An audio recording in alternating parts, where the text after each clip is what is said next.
नमस्कार दोस्तों, मेरा नाम है सोनू और आज का हमारा जो टॉपिक है वो है पावर पॉइंट एमसीक्यू क्वेश्चन। तो चलिए शुरू करते हैं बिना ज़्यादा समय लिए इस वीडियो को। तो पहला प्रश्न आपकी स्क्रीन पर पहले ही दिखाई दे रहा है कि which term contains text, graphics, chart, sound, video etcetera in power point.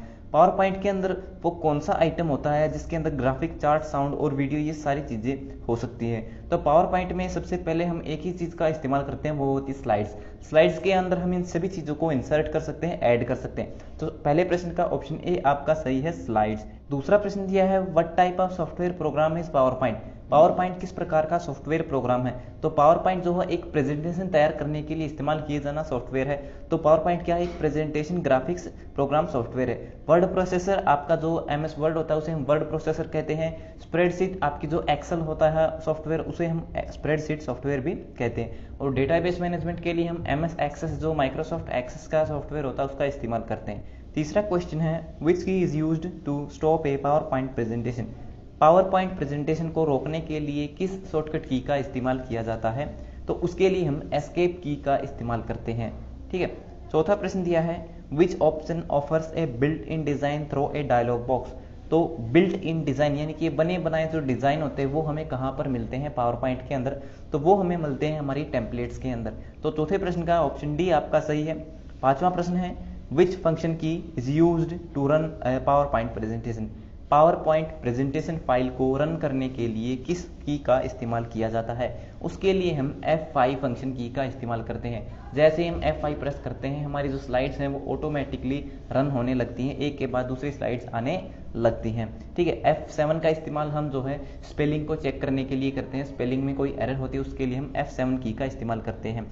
छठा प्रश्न दिया है which shortcut key is used to create add a new slide in PowerPoint. PowerPoint के अंदर नई स्लाइड ऐड करने के लिए, नई स्लाइड जोड़ने के लिए या फिर नई स्लाइड बनाने के लिए किस शॉर्टकट की का इस्तेमाल किया जाता है। तो पावर पॉइंट के अंदर जब भी आपको अगर नई स्लाइड ऐड करनी है तो उसके लिए हम Ctrl+M शॉर्टकट की का इस्तेमाल करते हैं। वहीं Ctrl+C से हम जो है कॉपी कर सकते हैं किसी भी कंटेंट को, और Ctrl+N से हम जो है एक नई पावर पॉइंट जो है फाइल बना सकते हैं, और Ctrl+S से हम अपनी पावर पॉइंट फाइल को सेव कर सकते हैं। अगर आप किसी कॉम्पिटिटिव एग्जाम की तैयारी कर रहे हैं और अभी तक आपको कंप्यूटर की बेस्ट बुक नहीं मिली है तो आज की इस वीडियो में हम आपके लिए लेके आए हैं एक ऐसी ई बुक जिसको पढ़ने के बाद आप किसी भी एग्जाम में आने वाले कंप्यूटर के सभी प्रश्नों को सॉल्व कर सकते हो। अब तक हजारों स्टूडेंट्स इस ई बुक का फायदा उठा चुके हैं। ये ई बुक कवर करती है SSC, CGL, CHSL, railway, bank, DRDO, IT, copper training officer, data entry operator और अन्य सभी जनरल कॉम्पिटिटिव एग्जाम्स को, क्योंकि इस ई बुक में आपको मिलता है 7000+ क्वेश्चंस का कलेक्शन जो कि पुराने कॉम्पिटिटिव एग्जाम्स के क्वेश्चन पेपर से लिए गए हैं। इसमें सभी प्रश्नों को टॉपिक वाइज दिया गया है। पूरे इंटरनेट पर आपको किसी भी अन्य बुक में इतने सारे टॉपिक्स एक साथ देखने को नहीं मिलेंगे। इस ई बुक से आप कम समय में अच्छी तैयारी कर सकते हो। तो देर किस बात की है, अभी चाहिए इस वीडियो की डिस्क्रिप्शन में और पाइए इस ई बुक को बहुत ही अफोर्डेबल प्राइसेस में और निश्चित कीजिए अपनी सफलता को।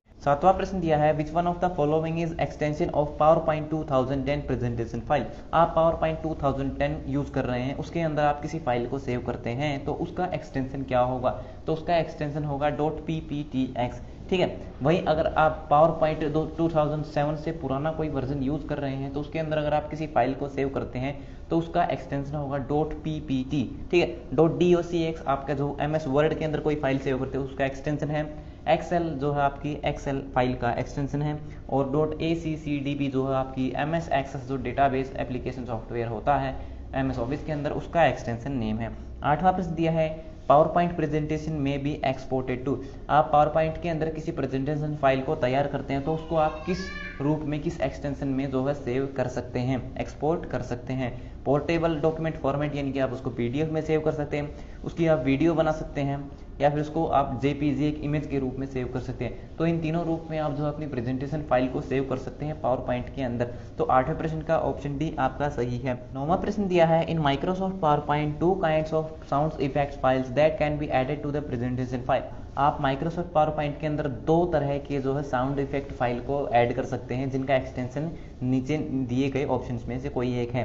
तो जो आपकी साउंड इफेक्ट फाइल है तो वो है आपकी .wav फाइल्स और .mid फाइल, ये आपकी साउंड एक्सटेंशन फाइल होती हैं। इसके अलावा आप एमएस पावर पॉइंट के अंदर जो है MP3, MP4 या किसी भी प्रकार के जो है साउंड फाइल को ऐड कर सकते हैं। तो नौवें प्रश्न का ऑप्शन ए आपका बिल्कुल सही है।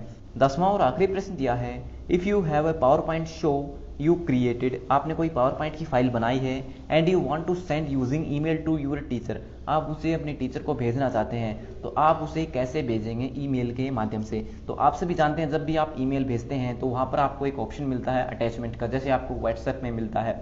ठीक है, हम अटैचमेंट पर क्लिक करके जो है अपने मोबाइल या कंप्यूटर में किसी भी फाइल को जो है ईमेल के साथ अटैच कर सकते हैं और उसे जो है जो रिसीवर होता है उसके पास भेज सकते हैं। तो इसका ऑप्शन भी आपका बिल्कुल सही होगा। तो ये हो गए दोस्तों हमारे 10 प्रश्न। वीडियो देखने के लिए धन्यवाद। कैसा लगा ये वीडियो कमेंट करके जरूर बताइएगा। अगर चैनल पर पहली बार आए चैनल को सब्सक्राइब करना बिल्कुल भी मत भूलिएगा।